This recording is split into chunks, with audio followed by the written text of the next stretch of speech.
Good evening, good morning, good afternoon, whenever you're watching this presentation. Welcome to the Topics of the Town News. And today I'm reporting on the Town Charter Review Committee meeting that was held on July 11th, 2024. The meetings are held at the Selectmen's meeting room, and I took it upon myself to record the meeting because they have not requested to have these meetings recorded and reported to you, the audience, the residents of Danvers. I believe that this is a very, very important segment of our community that needs to be represented, and that's why I'm presenting this show, and I will continue doing this. I don't mind spending the time because I believe this is a very, very significant step in the review of the Charter and the Town Manager Act for our town. We have not had a charter review since believe it was 1994-95, where we were in office at that time, and nothing has changed. A lot of things have been identified, but for your information, what I have done with this meeting, because it's over 2 hours long, I have broken it up into two pieces. The first piece is the official meeting components of what they are planning to arrange for discussions and what portions they will be reviewing and how they're organized. Basically, it's an organizational meeting. The second portion, which will be a segment of identifying different ideas, how we can accomplish this review, what kind of steps do we need to take, should we be handling this in a different fashion than what we're currently embarking on. So what I have done is broken this up into two segments. This will be part one of the meeting, and part two will be scheduled to follow immediately after this first section. And what I want to do is I want to make sure that the residents of our town have the ability to participate in these meetings. And they are open public meetings. So I have taken it upon myself to present this because I believe this is so important, and I know that you have heard me in the past at town meetings and at the selectmen's meeting that we need a total review.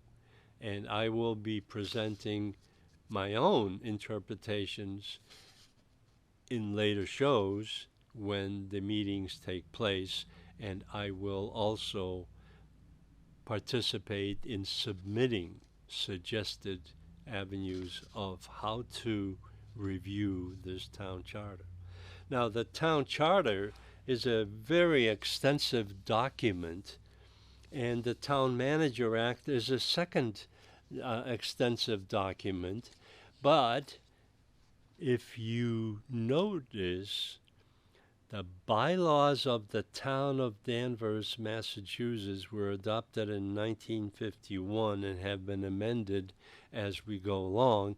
Those will have to be addressed as well, because the Town Charter and Town Manager Act have an effect on how these bylaws are interpreted and revised to reflect what the town meeting members, the committee, the Town Charter Review Committee, will determine how this is done. The key to this thing is that the Town Charter Review Committee has been set up to report back to the town meeting in April or May of next year. And that is a very short period of time because there's a lot of information that needs to be reviewed. So take a look at the part one of the town charter review, and I understand from the comments that have been made, this will be recorded on the DCAT system as part of the permanent record, because these are meetings that need to be recorded and a report needs to be put together at the end. So take a look at the part one, and I'll be back with part two after the conclusion of this meeting. So a question related to that, if we make the decision to televise meetings, I mean, every meeting that must be televised, I guess sort of off your question, because that would be my answer to, like, we're back, to something that we maybe can't maintain. And I guess, what is the purpose? Is it because we're trying to be transparent, or because we're trying to solicit engagement? In which case, I think there are probably other ways to solicit engagement and make sure that people know that we want their input without being tied to this way. Yeah, I mean, I agree. I think it would be a wonderful thing to do both for people to know what we're doing, and also to solicit input. And if for some reason, for instance, DCAT has a scheduling issue, I mean, maybe what we could do is instead make sure that meetings are always taped and available somewhere, and we have to let the public know how they could view, even if it's not a live meeting. But I'd be happy to explore that issue, because I'd rather feel that everybody knew just what we were doing and how they could participate, or if they had questions or comments, how they could reach out to us. So I think it would be a great idea, but I didn't want to move forward on that until we really all had a chance together to talk about it. Thank you. So with that issue done, why don't we turn to the presentation that I asked Town Manager Bartha to come in and do for us tonight, explaining a little bit about what the current structure of our government is, our town government. Thank you. The slides that I put together tonight are actually a variation on the slides that we use for our Citizens Academy. So when we have our cohort for each fall to learn about each department of the town, we always start off with sort of a general government overview. And I pulled out some slides that were not relevant to the work of this committee and added some detail on some of the slides that I think will be relevant to the work of this committee. But the goal tonight is to kind of, from a very high level, just talk about how the pieces fit together. I trust you've all had a chance to take a look at the Town Manager Act and the Town Meeting Act, which were the two governing documents that are sort of central to the work that you all are doing. And I'm going to try to sort of visually show how that works and then answer any questions that you have about the way things are set up now. I'm not going to go too deep here, but the salient point really is that up until 1930, Danvers operated under an open town meeting form of government. It is exceedingly rare at this point for communities this size to have an open town meeting. Andover happens to be one of the larger towns that still uses open town meeting. I believe they had 3,000 people show up for their high school project discussion, and they had to have satellite rooms all over the high school to accommodate the number of people there. Most towns our size use a representative town meeting form of government because the town meeting form of government, which really harkens back to colonial times, Dan could probably do a better job explaining this than I will, but in the beginning, if you were a male and you had a certain amount of wealth to your name, then you were allowed into the meeting house and you could participate in the annual town meeting and discuss the affairs of the town and make the big decisions like who was going to cut the new road and who was going to provide coal for the pasture and so on and so forth. But as municipalities became more complex, communities like Danvers in 1930 adopted the Representative Town Meeting Act, which established precincts and process to vote people into those seats, which we still have today.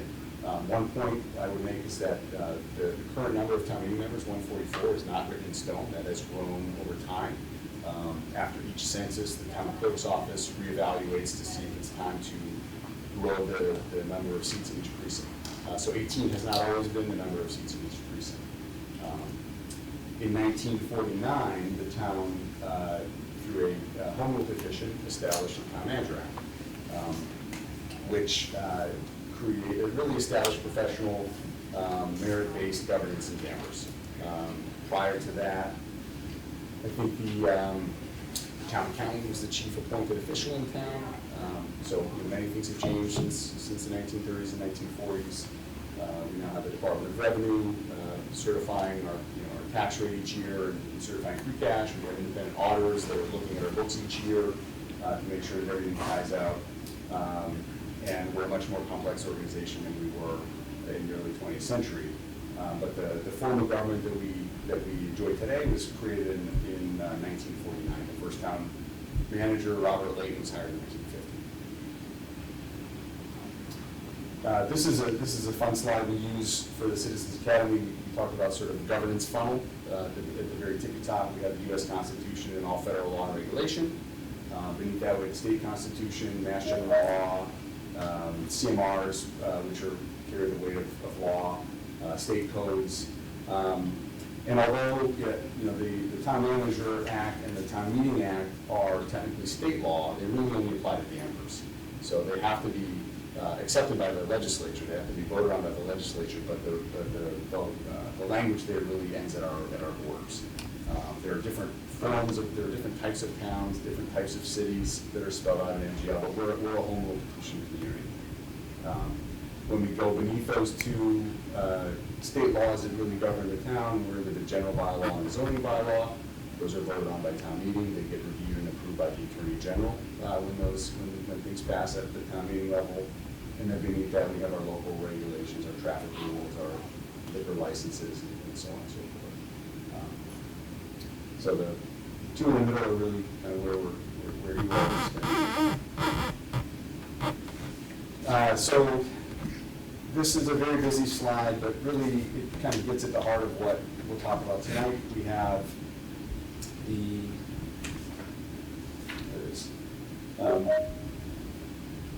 one way to think about the form of government in Danvers is that the structure here sort of mirrors the corporate structure, part of it's sort of corporate governance structure.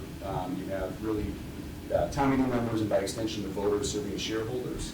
You have the select board, which functions like a board of directors, and you have the town manager position, which is the chief executive, which is appointed by the board of directors. The town meeting, which will, again, I don't know that this is not a group that necessarily needs to be educated on town meeting, because we'll sit on town meeting. I will note, having grown up in Michigan and worked in a couple of states, you won't find town meeting anywhere outside of New England and really outside of Massachusetts. Even Connecticut and New Hampshire are very limited in the number of town meetings that they have. It's really a creature of the Commonwealth. It doesn't exist almost anywhere else. But as we talked about a minute ago, the 1930 Act created the precincts.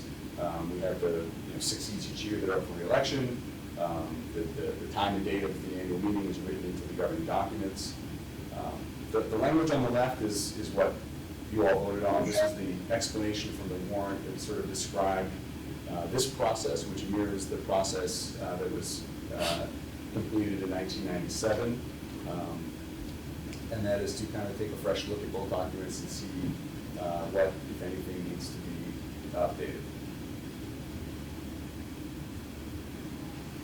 This, I think, shows what we just talked about in a little bit different way. So you have the voters and the town meeting members are essentially kind of the shareholders in this model.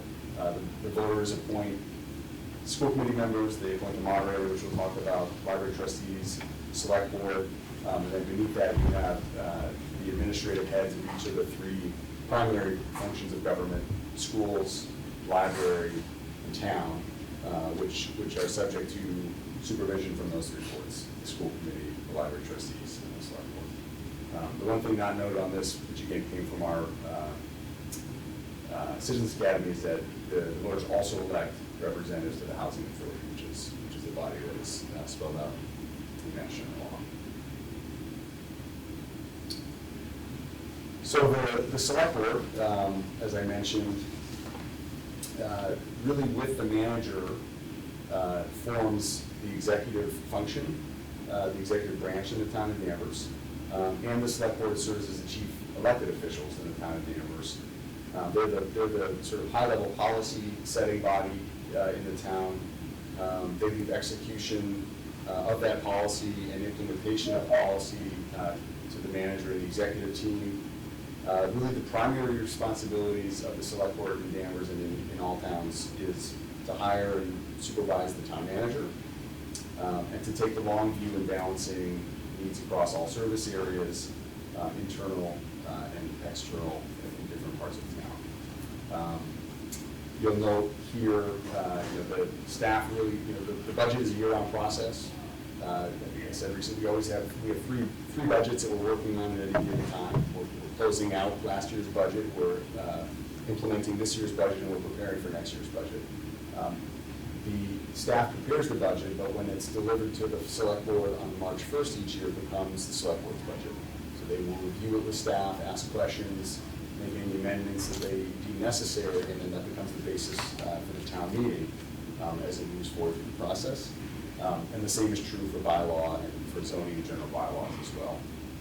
Typically those come from the planning board, from staff, and then the select board is responsible for reviewing it and deciding whether in their estimation it is worthy of moving forward through the process. And you'll see listed here, these are the boards and committees that the select board appoints as part of the local government structure.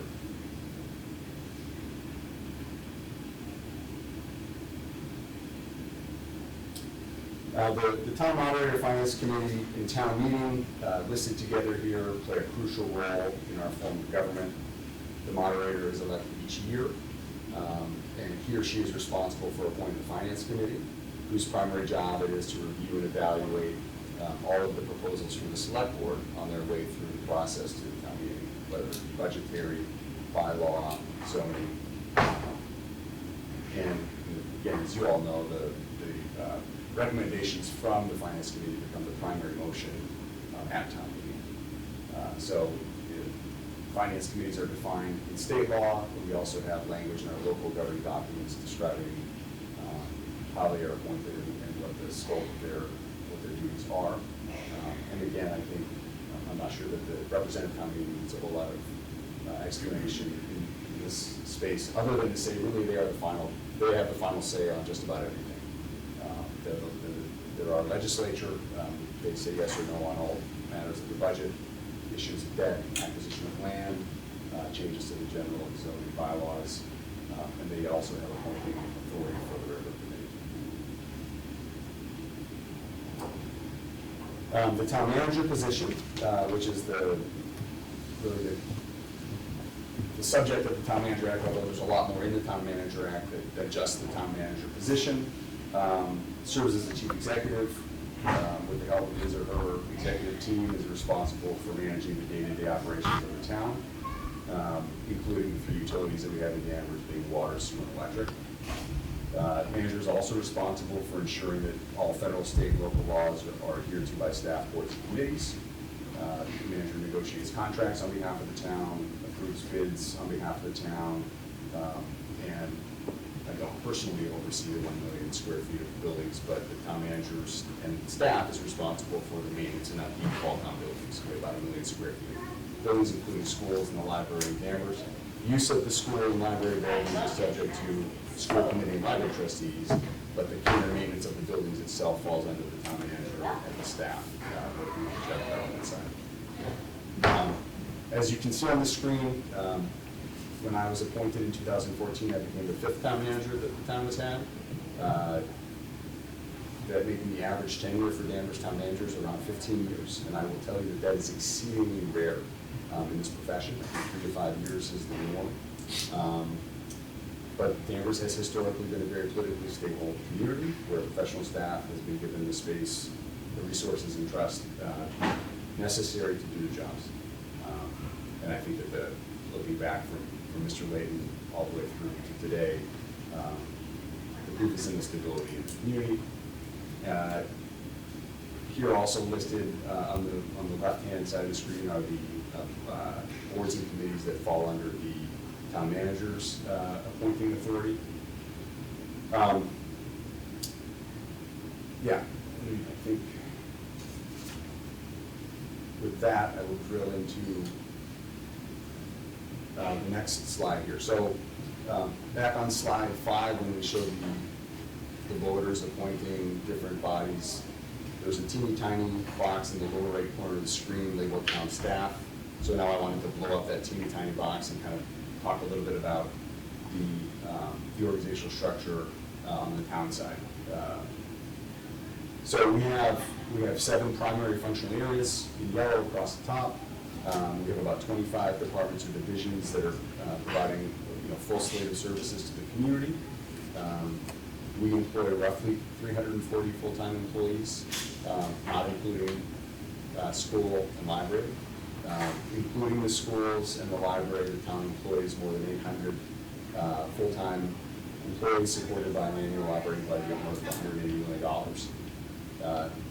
If the town, if your local government were a local business, we would be the 2nd largest employer in Danvers behind Medtronic, the biomedical research and development firm. And if you include seasonal employees in DPW and recreation, the town is far and away the largest local employer that we have. Staff from a number of these departments also serve as liaisons or representatives to most or all of the select board, moderator, and manager appointed committees. Preservation committee was meeting in this room just before we got here, so there's a member of staff who works in support of the Preservation Commission, planning board, and so forth. It's complicated. There's a lot of stuff going on. And that was really fast, but I'm sure you have questions. I'd be happy to answer questions. There were a number of bodies within the town that don't appear in the town manager account. Are those created by the town bylaws, or is there some legislative thing that has to happen above that? Like the listing of committees. Yeah. So some of these are listed, some of these are spelled out specifically. There is language in the documents that talk about, so the manager has the authority to create committees. I believe the select board also has the authority to create committees. So that power is granted through the documents, even though those bodies aren't specifically listed out. So the rail trail committee was not contemplated in 1950, but at some point, the town decided, probably my predecessor in the board sort of collaboratively decided that it was time to have that to support the asset that was created. So it became a committee. Some are regulatory. Every town has a board of appeals or CDA, that's a statutory committee. Planning board is a statutory committee. Health is a statutory committee. Some are ad hoc, some are like this committee. I mean, gave that authority to create this committee with a specific charge. So town meeting can create committees as well. Are there any that are, excuse me, is there any particular committee or board that you're thinking of that you don't see? No, I was just curious about the creation of boards that aren't listed here, but maybe it's like some are organized. The town could dissolve the rail trail committee. It cannot dissolve the zoning board of appeals. Sorry, no, I interrupted you. Oh, that's okay. So just following up on that, I'm just wondering, is there specific criteria set for a committee that can be created by the select board versus a committee that can be created by the town manager? So for example, something like rail trail committee, why is that able to be created under the town manager and not the select board or town meeting? Are there criteria set, or is that just? Not necessarily. I'd have to go back and look in the file when that committee was set up to see why it was set up the way it was. But in the absence of a statutory requirement, I think it would be at the discretion of the board and the manager to work together. We talked last time a little bit about a strong town manager, and I don't think this happened. I don't know what the other, have you, in your previous job, were you ever in not strong town manager role? What's the big difference? I can give examples. I've worked in 4 communities. the city of Ann Arbor is 125,000 people, so it's not a great comparison to anything. But in Farmington, Connecticut, and Avon, Connecticut, the manager's role is very similar to Danvers. Andover has a very similar structure. There are a handful of communities in the Commonwealth, all of which adopted their renewal petitions around the same time, but have very similar town manager acts, which nationally would be more of like a council manager form of government. An example of, to use it, I think there's a different term, but a weak town administrator. I think in Wayland, and this may have changed, but I know 10 years ago in Wayland, there was a DPW committee that had hiring, compensation, and disciplinary authority over the DPW director. That's a very different form of government, right? In Danvers, the town manager hires the DPW director, evaluates performance, sets compensation, disciplines, and frankly, would terminate if necessary. So I think Marblehead is a very decentralized form of government. Danvers is a very consolidated form of government.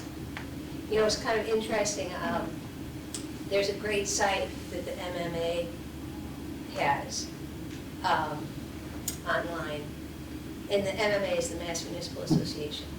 And it kind of summarizes different forms and types of town government, and it might be really helpful to look at that, and it shows like the difference between a city or a town, and the Strong Manager Act versus other possibilities. I wanted to share that with you guys. It's www. I'll give you a chance to grab a pen. MMA.org/local-government-101, because it's like Government 101, and it explains different forms of governance, and also talks about the differences between them and how many communities in the state fall into which category, and it's just a really nice overview. And though I haven't really studied it in depth, I found it just really a useful resource that I intend to go to, and I wanted to bring it to your attention tonight too. Any other questions? So I apologize, I may have missed this one in the last meeting, but I'm just curious for the Town Meeting Act and the Town Manager Act, and those are, and maybe those are initially not, are those modeled off any other particular towns? And do we know what those towns were? They weren't made up whole cloth. Right. I have no idea which towns were Yeah. looked at. I know that there were a number of, we could probably figure that out, but I think a number of communities established the form around the same time. By the same time, I probably do within the same decade, Right. not necessarily within the same month. Yeah. And I know Andover and Danvers are two communities that established the form Okay. at pretty similar times. I will say I saw a document from a couple of years ago on the Mass Municipal Association where they were describing each form of government, and they actually listed Danvers with a link to their acts as a good example of a particular type, but I don't remember what it was called, strong manager or something different. It might have been representative town meeting. But we've been a strong manager form of government for a long time, since it was established. And my notes had said 1948. I'm trying to think where that comes from. And then it was updated, revised in 1997. There was a second, it was enacted in 1949. The first manager was hired in 1950. There was one review in between 1950 and 1997, probably in the 1970s, I guess, but I haven't put my hand on that. And the difference between, and this is, I don't know why they chose one or the other, but the Town Meeting Act has been amended each time. The Manager Act has been repealed and replaced each time. And again, you end up in the same place, it's just two different processes. I noticed that reading the one that we had for us at the end, and then we talked about what did they change. And I have a document tonight to Oh, share. you do, because it says chapter 13 of the Acts of 1949 is here to repeal. And I was like, what's repealing? Yeah, I can share that information with you. And I'm not trying to hold anybody in, It's not meant as it is that I'd like to finish Steve's presentation so that he can go, so we can move on with other things. But it's always interesting to think, well, how did we get to where we are today? And to know the context and the significance, right, of how it is. And I said it earlier that I felt that it would make sense first for us to understand in more detail than we might already have, kind of how does the town currently operate? What's the form of governance, and what does that mean? How are things done? And then to me, like, the next logical step, besides familiarizing ourselves with the two acts that we're, charged to review, that to me the next step would be, okay, well, what are the alternatives? What other choices are out there? So this to me is kind of our first step. So maybe it would be helpful, Steve, if you could think of a hypothetical.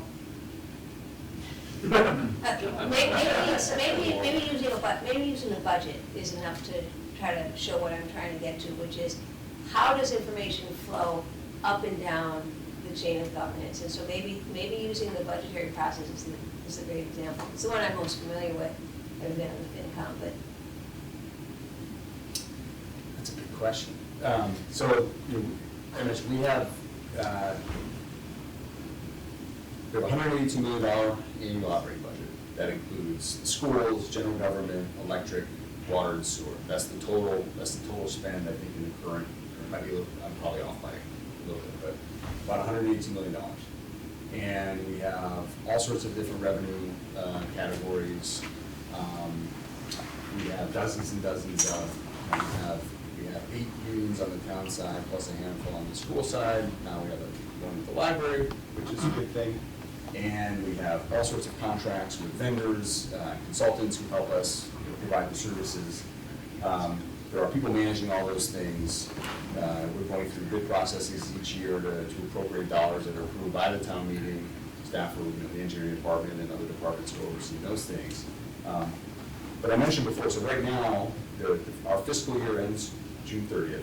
So from now into the early fall, we're going to be working with the auditors to close out the FY24 budget. They're going to come in, they'll be doing random samplings of purchase orders and taking a look at bid documents and taking a look at personnel action forms to make sure everything is consistent. We'll get our draft of the audit in the fall and we'll present that to the board after the holidays. We also, last week, just opened up the FY25 budget. So the departments who have service contracts and big projects coming are all getting their POs written and issued and up to accounting, and then they're probably getting, some departments are going to get those returned to be corrected and resubmitted, and hopefully they don't have to be resubmitted too many times before that's done. The purchase orders allow them to access the line items so they can start to do the work that they're coming through. So that's last year's budget and the current budget. In a couple of months, staff will start looking at next year's budget. So in the fall, they start thinking about the budget that's going to start next July 1st. So you're really starting that process 8 or 9 months out. And the department, we're settling union contracts right now, so the department's been working with accounting and HR to understand what those costs are going to be in next year's budget. We're projecting out the cost of diesel fuel and gasoline and natural gas and electricity and all the other things to figure out what those need to be in the budget. And staff's responsible for starting to pull all that information together in the fall. At the same time, we're looking at revenue, hotel, motel tax, looking at the tax rate will get set in the fall for the current year. And staff's pulling all those pieces together. By January, they have a draft of a budget, and they schedule a series of meetings with me and with the finance department, and we're going through and asking questions and pushing back and helping refine these things. So that by the time February rolls around, we're preparing a draft of the budget for the select board review. and that's department by department. Department by department. Salaries and wages are tracked separately from operating costs, revenue by categories prepared with 3 years of actuals and projections. And the way that it works is the board meets twice a month. No elected official is expected to understand at the same granular level of detail what our power portfolio for the electric department is better than our assistant utility director, who's responsible for managing those contracts. His job is to present that to the board in a way that makes sense, so that they can see that we're making reasonable assumptions about what's coming. We present to the board if things are changing in the budget, what's changing in the budget, why it's changing in the budget, so they can ask questions. So the onus is really on staff to come forward and present a budget that the board can understand, review, and make recommendations on. And I mentioned before, the stability in Danvers is historically, it's a very politically stable community, and a lot of trust and confidence been given staff, because again, the folks who are meeting 4 or 5 times a year or twice a month shouldn't be expected to have that granular handle on it. It's something that staff needs to be ready to present, so that the board can, again, make informed decisions. So when you say staff, who do you mean? Like, pick a department and tell us who you think of as staff that is doing this type of work. So in the police department, for example, chief level is responsible for the police department budget. He gets support from his career officers and his specialty positions to put together division level budgets. He has administrative support through his executive assistant to work on putting the budget together. They also get support from the accounting department, the HR department, finance director, in putting that together. But each department ultimately is responsible for preparing their budget with support from other departments. And then from there, you go through finance committee reviews and then ultimately town meeting. So that's kind of an example of what that flow chart means. But I'm wondering, does anybody have any questions? Is there something else we haven't touched on? So let's say that all the department heads come to you and they're presenting their preliminary budgets, and you're totaling it up, and it's now, looks like $195 million are needed. What happens then with that differential? I'm not sure how much of that decision you make, how much does the finance committee make about what's going to happen with that excess of funds that's now being requested? Who judges if that's going to be approved, not approved, and where the money comes from? So the way that the Town Manager Act is written is that a balanced budget must be presented to the select board by March 1st. So if we're in a situation where the budget is going to, and last year's actually a perfect example, right? We went through a series of discussions with the Budget Conference Committee about the trash fee. We started with a number of revenue options that the select board, the finance committee, the school committee looked at. And ultimately, because we were telegraphing that there was going to be a deficit, meaning either the budget was going to require more revenue or service reductions based on the new trash contract. So that was not a decision that we could make at the staff level and bring to the select board by March 1st to say we have a balanced budget. That was a process really right after the prior town meeting. That conversation started. We met in June, we met in August, I think we met one more time in October. And so by the time the departments were preparing their budgets, they had direction from the primary boards and libraries at the table as well to say, this is how we want you to go about preparing the budget for us. So the budget that was handed to the select board on March 1st last year included $1.3 million in new revenue so that budget gets balanced. But if it's in a normal year where the budget is always out of balance at the first cut. So we'll have a budget that gets prepared in November. Departments will say, these are the positions we could really use. And we say, we hear you, we understand, can't afford it, so they come out. We historically, from a budgetary perspective, have been very conservative in estimating our non-tax revenues. And so you'll see consistently over time that the town is end of the year in a positive position. But that surplus revenue is always used to pay for capital equipment and reserves and buy down liabilities in future years. So that's kind of a delicate balance. If you become very aggressive in budgeting those, then that cushion disappears, and then you have no way to replace police cruisers and dump trucks and things like that. But in a normal year, the budget balancing process is the staff's charge. But it's on us also to be able to look farther ahead and say that we need to be preparing for 12 months out. One thing that I was always fascinated about when I was on the finance committee was that, you think about the budget, your home budget, for instance, you're looking at how much everything costs and what these bills are gonna add up to, et cetera.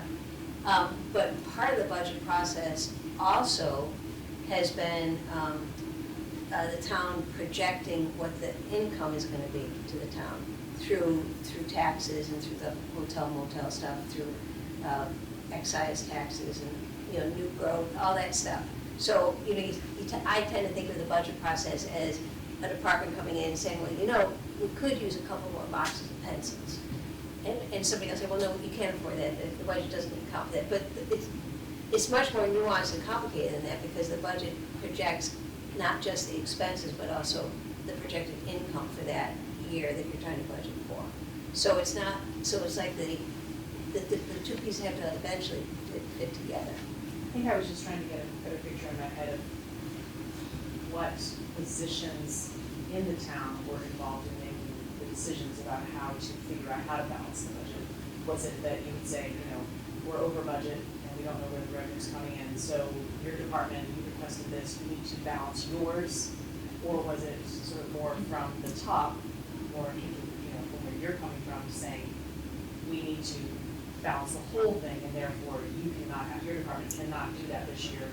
We're gonna do this for next year, but perhaps in fiscal year 2027, you can look again at that, but I just wasn't sure how the decisions were made on a yearly basis. I kind of glossed over that. So we have a pretty good sense by the holidays of what the state budget is looking like, what projected revenues are looking like. So we do send, through the finance director and I send a memo to all the departments to say, broadly, this is what we're facing, this is what we're thinking, this is what we're facing. As the process progresses, it will be conversations between, the finance director on the revenue side. What happens if we push a little harder on this? How much risk are we accepting if we push a little harder on that?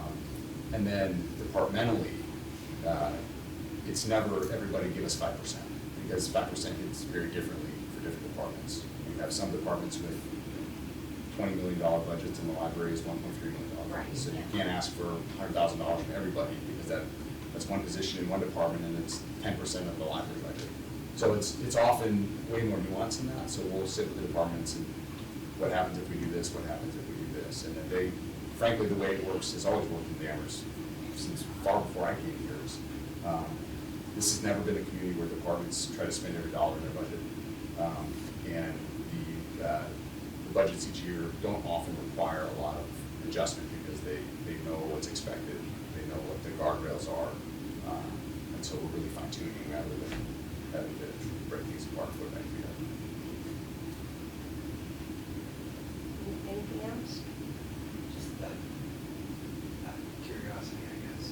As you negotiate contracts with different unions, are you setting the stage for so that it's like, okay, something effective next fiscal year, as opposed to like, okay, now we have to find stuff in the middle of the year and make changes to it? Or are you predicting what the outcome of those will be as we go through the year? There is some prediction involved. I will say this, we have great unions in Danvers. We've had in the 10 years I've been here, we've been very successful in negotiating contracts that keep them paid at market without putting undue pressure on the town. But we're doing market studies, we're doing analysis in the run up to that. We've negotiated almost all of the town contracts were set to expire June 30th of this year. As of today, I think two of 12 or 13 remain unsettled. Every other one of them has been settled within the parameters of the 25 budget. So there's some prediction involved with that, but there's also, I think, an understanding on the labor side of how the pieces fit together. And that works pretty well. When was the last time the town board, if it ever did, trophy vote? I don't believe We it. never have. Never. Pride ourselves on not doing Well, they do, Yeah. because they don't want it. They never actually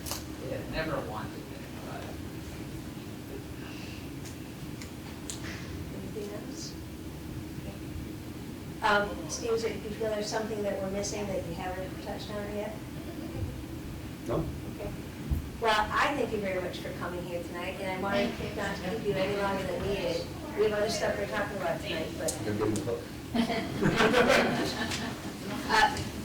So I wanted to just back up a minute. Thanks very much, Steve. I thought that was really informative. Did everybody do that conflict of interest training? Working through it. Okay. It seems to tell me that I've done it, like when I go on, I actually wrote someone for town to make. Here, actually, I don't know how I wrote Well, you may have, because you're on the, that. Accessibility function one, but and you don't think you had to take it for that? well, I did, but I just thought maybe I should do it because it's probably coming due at some point, and I don't even know how to figure out the date, so that's probably my IT issue, but I did try. Thank you. Just So I'm curious as to why town meeting doesn't have to do that. Yeah, that's a good question, isn't it? Yeah, I was doing why? Technically, they should be. You guys are a little like the legislature. The rules apply to everybody but you. I was doing it, going, how can I never have to do that? Yeah, it just seemed odd. Technically, I did something. Thank you. Thank you. Thank you. Good night, thanks, Steve. No, I had no idea, so. Yeah. Okay, so thank you all for doing that, and, And they'll get the certification, we don't need to. that's right, right.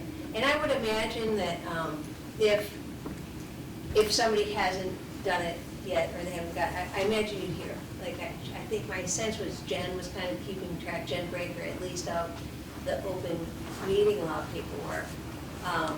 And I'll report to her that you're all set on those things. But I imagine if there's a problem, they'd let us know.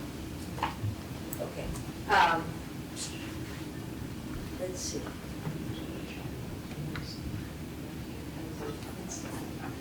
Yeah, please do. I thought those Hershey's Kisses just so cute for this. So, in answer to some of the questions that were posed last time, people asked what the current Town Manager Act that we have, which was revised in, was it 97? What was it like before? So I actually was able to put my hands on a copy of that statute, the 1949 statute. And then I also have another thing that's a little harder to, manipulate. And I brought extra copies, if you guys would like them too.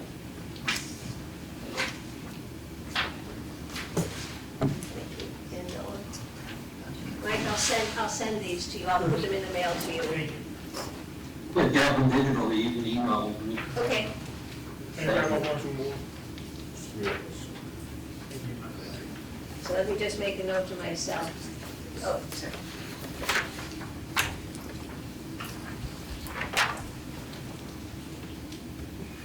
And I'll send them to John, who wants me to. Okay. So you see, one of the things that left out to me that's different is that the act in 1949 included a whole section about Danvers Hospital, which subsequently was closed, removed, disbanded. Is that where it is? Yes, appointment of hospital trustees, et cetera. So that was one of the big changes at that from 49 to 97. Now, what I have is this red line copy that I understand town council put together when town meeting voted in 97 to make changes.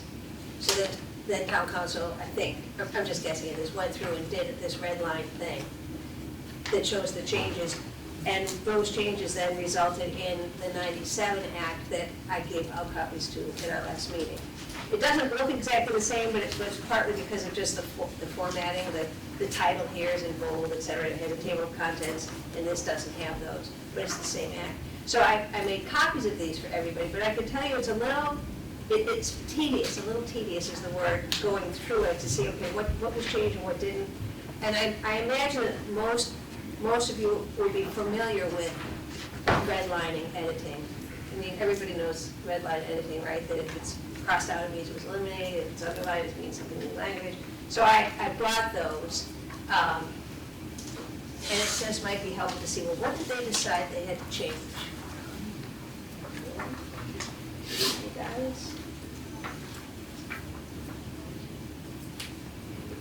I'll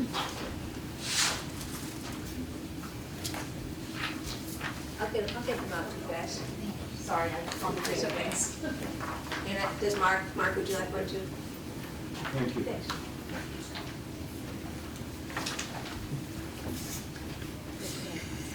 So it's going to take, I think, time for each of us to kind of study that. So I have some just kind of overarching comments about it.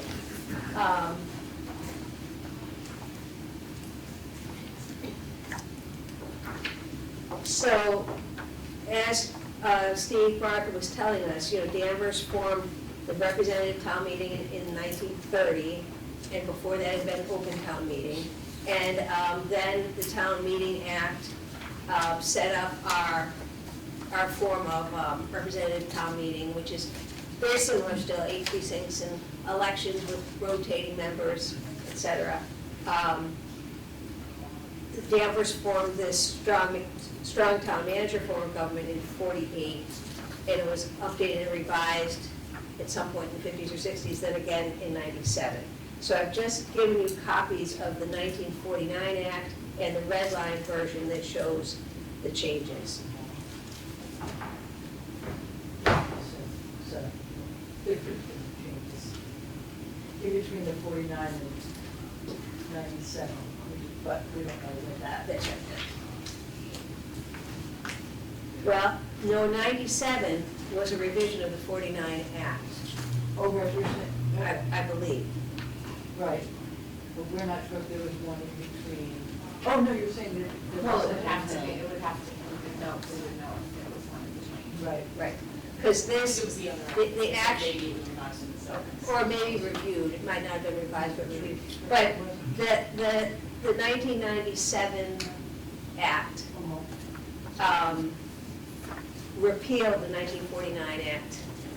Okay, so it replaced it, so this is what, there wasn't an intervening change. Okay? And again, some of the stuff that needed to be in there in 49 didn't have to be anymore. So I think it would be helpful for us, this is kind of stuff that I think we could take quiet time and just all sit and review this. Or we could do it, separately at home between meetings. I'll defer to what you all think.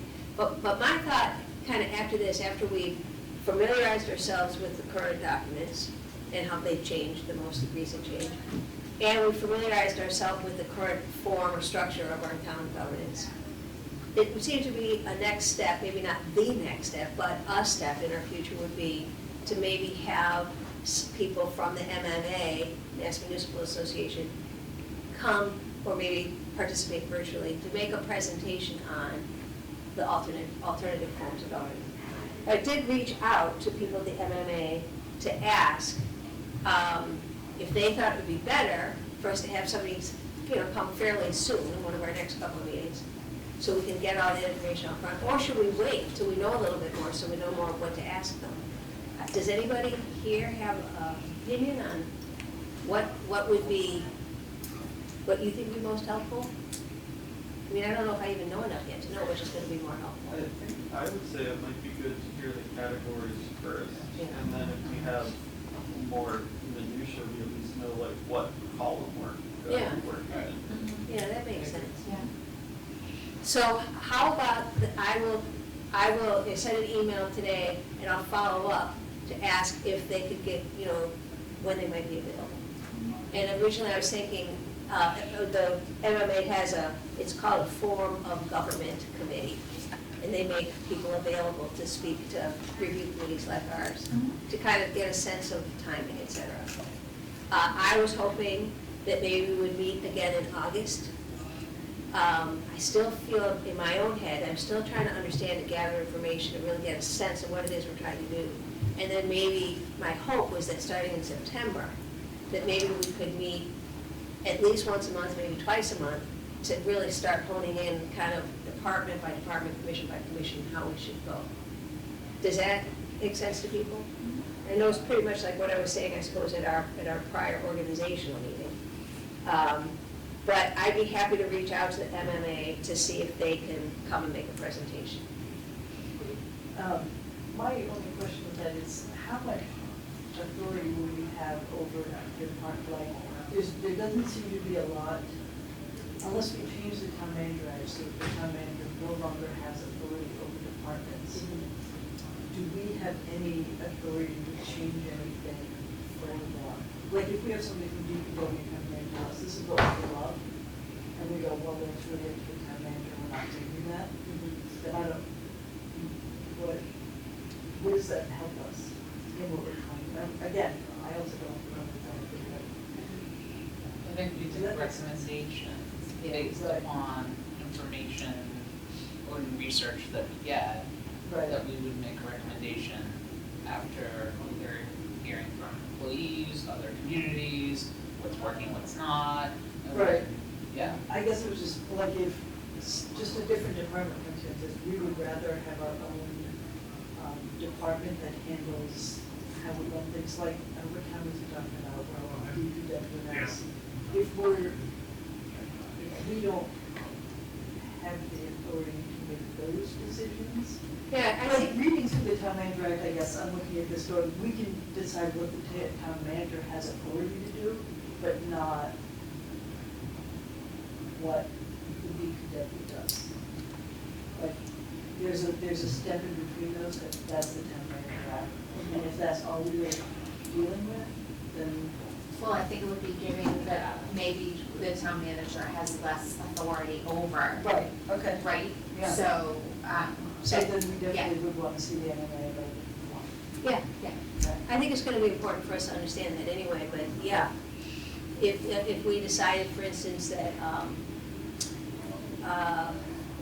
just trying to think of what we, I know. well, like, you know, for instance, he doesn't have authority over the library. So maybe he doesn't have authority over other large departments. Maybe we find that maybe other large departments should be a little more autonomous as well, Yeah. right? So, yeah. Looking here, just looking through, I saw that the fire department, you said, is open committee. Oh, Covered with that. It Right. Works directly with town manager, there's no Right. fire engineers, it's sort of like a previous century. Especially since they were called, some of them were called. Right, yeah. I guess kind of relatedly, to the extent that we have ideas that don't fit in either right. amending the town manager act or town meeting, but maybe we should have a bylaw that says X, Y, and Z. Is that within our Yes. margin? I think our orders are to review and then report back to town meeting, what we found, and what we recommend. I think that's our role. Let me look at the town meeting vote again. Because that's kind of what I keep going back to remind myself, what is it we're supposed to be doing? Specifically those two Right. documents though, yeah. So not necessarily the town bylaws, but just these two specific documents. To review, but Right. out of it, it could potentially be a recommendation yeah. for a bylaw Right. potentially to be presented Right. in future town And- meetings. and Actually, the Yeah. vote was to establish a committee appointed by the town moderator for the purpose of reviewing as well as updating the acts.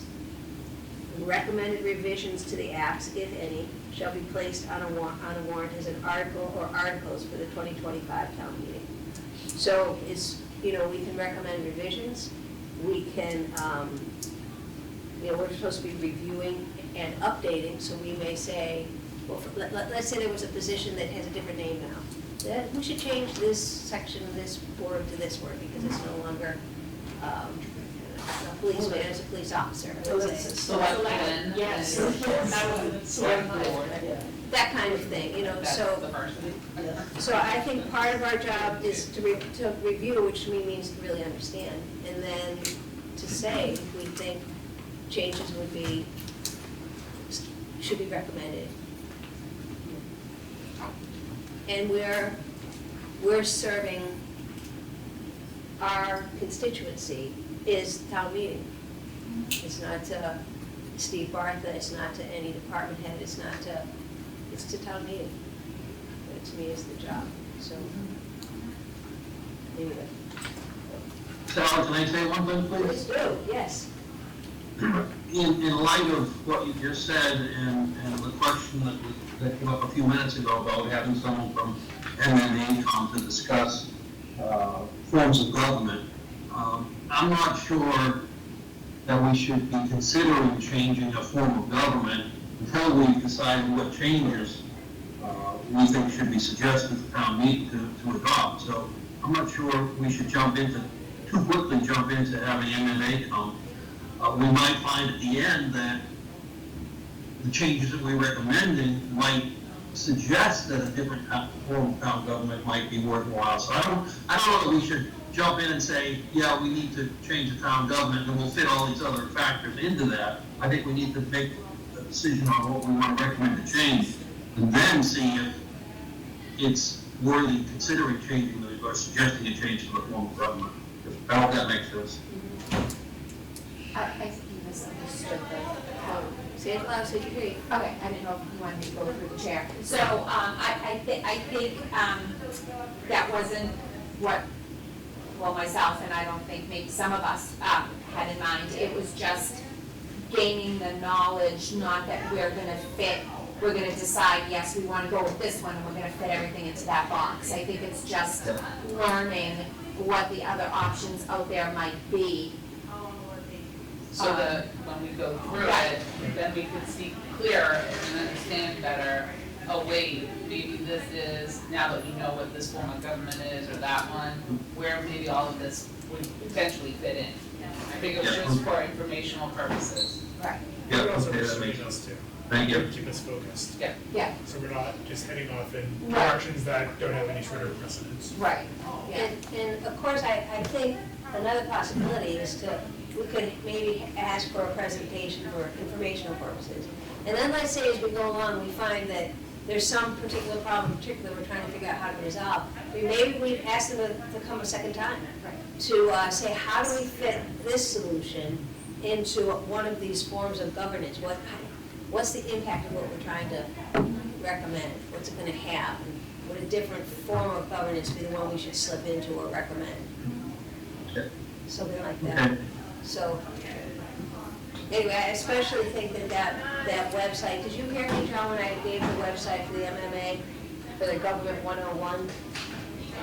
No, I had dropped out there briefly. I'll was email trying it to get you. back in when- Okay. Because I think that would be really helpful for all of us.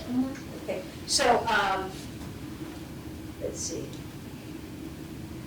So, I feel, I would like to suggest that another thing that might be helpful to do is for us to reach out to every board and commission of the town to ask them if they have suggestions or ideas they would like us to consider. I found in doing some historical research here in Town Hall, I found a letter that Beth Clem, who was the chair of the last committee to do this review, that she sent out, the letter that I made a copy of, actually she sent to a former town manager. And this was in November of '93, and she sent it to Robert Curtis, who lived in Dennis at that time. And she says, "Dear Mr. Curtis, the Town Manager Act Review Committee is in the process of reviewing as well as updating the Town Manager Act." Same words, review as well as updating. This was per the direction of a May 1992 town meeting. As part of this process, the committee has been asking town officials, past and present, and citizens to share with us their historical knowledge, thoughts, and ideas on the act, as well as their suggestions as to specific sections that might need discussion, clarification, or change. Then she goes on to say, the committee has asked me to extend to you an invitation to attend our next meeting. She gives the date. We hope you'll be able to attend, but if you're not able to and would like to share your thoughts with the committee, please send them to me at her home address. And then she would then forward them to the committee. So she also enclosed a working draft of the committee's work at that time. So they were maybe further along than we are at this point. But I was thinking, I was wondering how you all would feel. Should we reach out to like the planning board, the zoning board of appeals, the police department, the historic commission, the library trustees to say, you guys have any thoughts on this process? Is that too open-ended a question? Would people understand what we're asking them? I don't. I actually Okay. love the idea of leaving their information open to them. Because I was trying to come up with questions for departments should they come to our meetings, and my questions were sort of specific, but I realized that they're specific based on my reading of this, but I don't know anything about what each DPW needs or the library needs, or I don't know any of their challenges. And I think that maybe they would be able to think of that immediately if we give them the opportunity to kind of interpret it as they may. But I don't know that we have any power to help them overcome that. Right, I think it's a slippery slope, because if you have them coming in here complaining about personnel issues and things that is But that way would- beyond our scope. that would- So without any Right. direction, Right.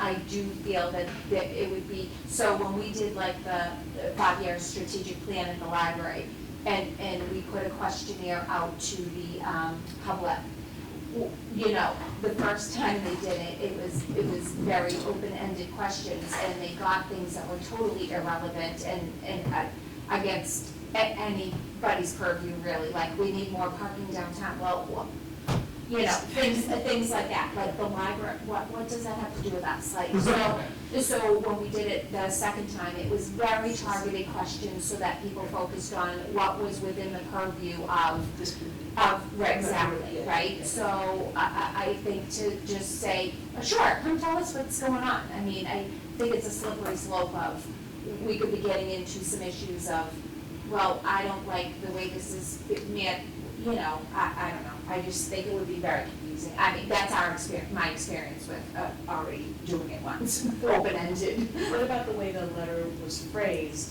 specifically asking them for input on those two acts? Do we think that we would want to? So something, Yeah, or something like that, and have them review it? that would be relevant. To give them copies and Right. say, please, you know, these are the acts, Yeah. this is all that we have.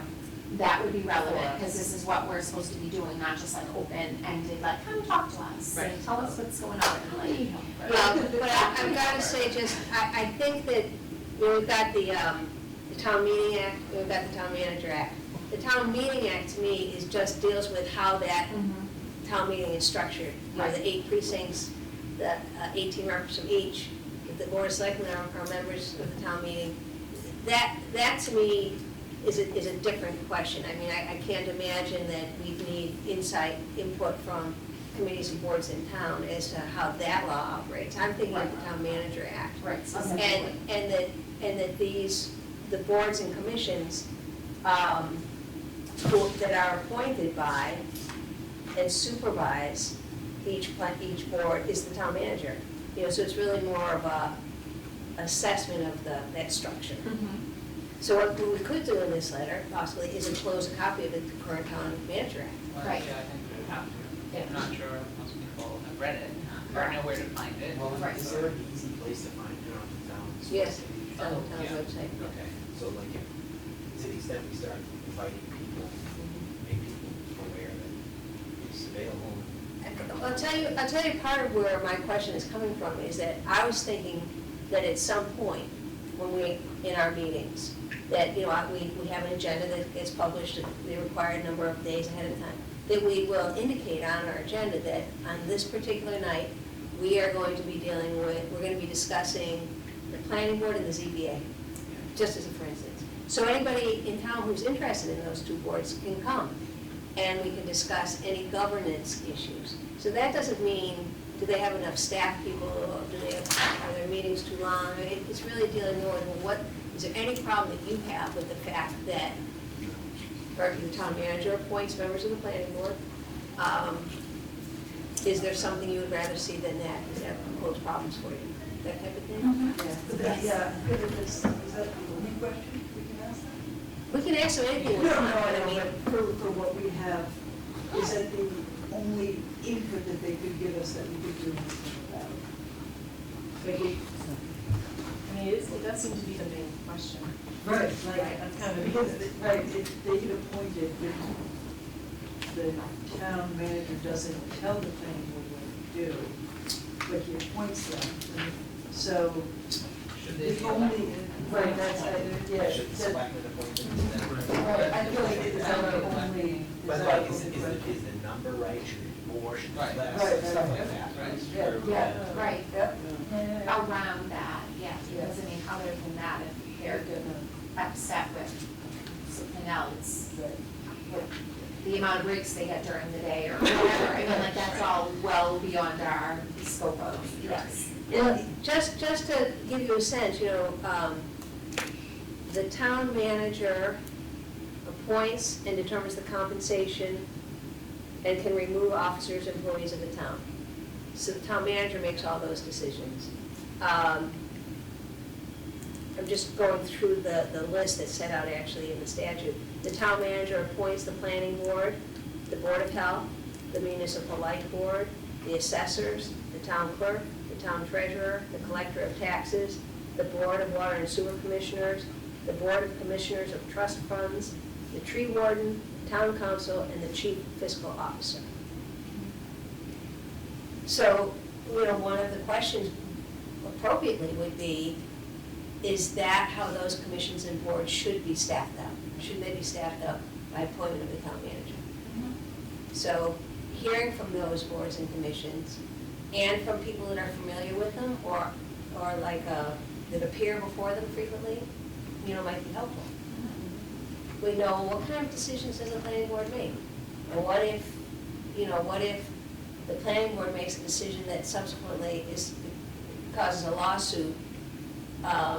Just to understand how that whole process works, what it should be. So this is what it is now under the Town Manager Act. Does that work well, or doesn't it? The same with these other bodies. That's kind of, and I think being able, and I was working backwards to get to this point, thinking that if on an agenda, we could indicate which boards or commissions we're going to be dealing with on any particular night, and we get that word out to the public, somebody with an issue with that particular entity might come and say, aha, this is something I want you to consider. How do we, I'm not trying to move away from the question I brought on doing that, but how do we make sure that as we're trying to gather that information, that we do it in such a way that they feel they can respond with candor? Is there any unperceived pressure for them to not put it in writing, do you think, or to not speak? We obviously can't have it be anonymous because we need to know what department to which they're referring, but would a written opportunity that they then is in sort of hard copy and then is reviewed by this committee but is not reviewed with them sitting there in the hot seat? Is it a hot seat or is this an opportunity? Do we have any sense of how this is viewed? Because I think that the information that they give us needs to be candid. It needs Right. to be honest, and I don't know So how in other this words, is for like perceived. retaliation type thing, if they, yeah, right. I just don't know how But it's again, perceived. open meeting and, Yeah. yeah, people, I mean, we've been tasked by town meeting and And I mean, the moderator to, Right, but from to this gather- committee, right. To gather, so are there options in how we I think gather it's, that information and how much do we need to go through people couldn't really say something anonymously because that's No. just, but I mean, maybe we just don't say the name of something that someone was, again, this is where we've got to be careful what we get, ask for information from these, again, this isn't come complain about your coffee breaks or your whatever, or you didn't get overtime this week and someone else did. It's got to be specific to, so that it isn't going to be perceived as a threat if they speak up. I mean, I don't know, I mean, we're not dealing with like personnel issues. Right. We're not dealing with collective bargaining So and there shouldn't contract and be stuff. an issue We're with talking it. about the structure, the form of government. Mhm. And a person, let's say a person who's appointed to the Water and Sewer Commission, would come to our meeting and say, I think I shouldn't be appointed, I think I should be elected, and these are the reasons I think I should be elected. Mhm. Well, that's okay, I mean, this is America, you're allowed to have an opinion, that doesn't mean anybody's gonna be subject to retaliation because they think something should be different than it is currently in the law. I mean, yes, ideally. Yeah. But, I don't know if Yeah. that's this current rule, but yes. And I'm not saying that Danvers is gonna have, but the idea that people can say things without retaliation is what is Well, done. I mean, people have done it, so I mean, Yeah. we're living in a different world where people Right. are not holding back so much anymore. Right. But I think the topics that we're talking about, and Are to not. Natalie's point, this is not a gripe session, this is like, how can the town manager acts be, improved upon better, like, and when you're reading through it, it's, again, not talking about, necessarily pay increases or promotions per se, it's just how it's working, how the flow is, so. I think having the opportunity to come on those, if they wanna come every meeting, great, whatever we're talking about, but if it's specific to those committees or boards or departments, feel free to come and have their say. Yeah, I mean, I think the limited scope helps us here. But I think it's also gonna be incumbent on us to ask questions that fall from that scope. So I don't know if part of this is, we can't ask the same questions to each group, because that's just, that's inflexible, but it might be a good idea before, the planning board comes and we say, okay, these are the set of questions that we wanna ask, and we have a plan that we know is sort of tied to the scope. Because again, I think, I agree with like, there's the concern of candor, but I think if the scope is limited to just the town manager, I can we focus the questions just on that, like, people might veer off into other areas, and that's always gonna happen, but I think if we're disciplined in the questions that we're asking, that will sort of keep things on task. I think it's sort of incumbent on us to sort of keep them in line, if that makes sense. Stick to the topic. Yeah, and we could even say, like, jump in if people is going to something of, well, that's not really the scope of what we're looking at, we really can't get into that. Yeah, you have to you shut know? right Yeah. down, yeah. So that kind of brings me to another subject I wanted to discuss, which is, we kind of tossed this concept around when we first met, about having on our agenda, a session for public comment. And I think that would be really important and wise to do.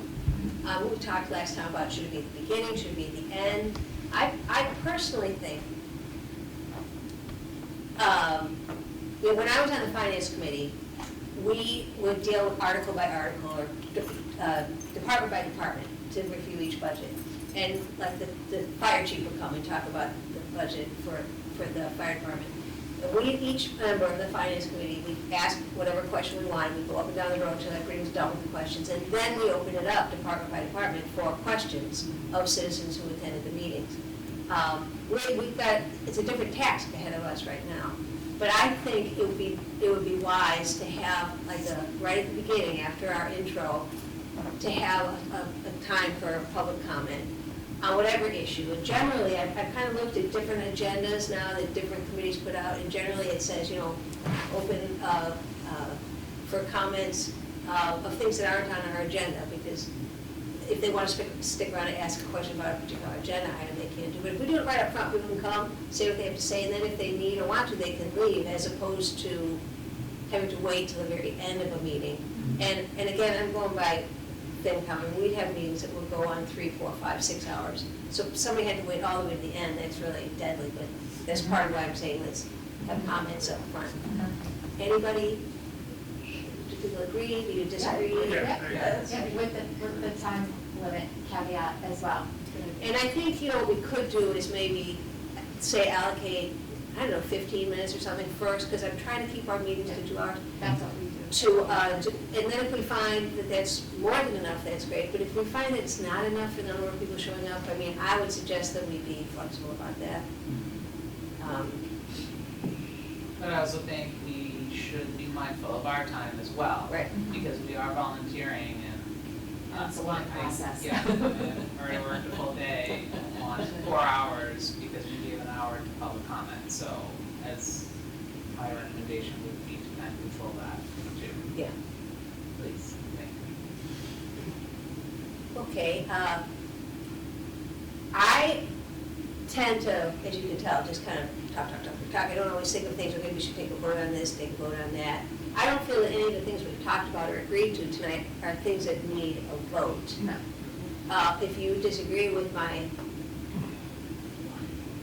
style in that, tell me. There's gonna be things when we are actually saying, okay, now we're gonna recommend that in Article 4, Section 2, we're gonna recommend we change this. For that, I think we can take votes, but I don't feel that right now we're dealing with anything, except possibly, vote to adjourn at the end. One other carryover issue, when we first all met each other, a couple of us had gotten a weird email from somebody. It was a different name on everybody's email, it seemed. Mine was from Susie somebody, asking us to set up an ACH deposit for some kind of payment having to do with town meeting. You didn't get? I know a lot of people in town did get them, but I did not. I got one. So I did contact the town moderator. Yeah. I did contact Pat Fraser to tell her about that. And she connected me with Colby Cousins, our IT guy. And I took a screenshot of my email and forwarded it to him. And he was gonna look into it, and I don't know if anything came of it. But I wanted to say it out loud in case anybody else got it. And now, thanks to Mark, with this being taped, if any town meeting member received a similar email, try to let somebody in the town know. I'd be happy to make a list of people who got them if that's the most convenient way to reach out. But it is some kind of a phishing expedition, and it's a scam. So don't open it, don't click on it.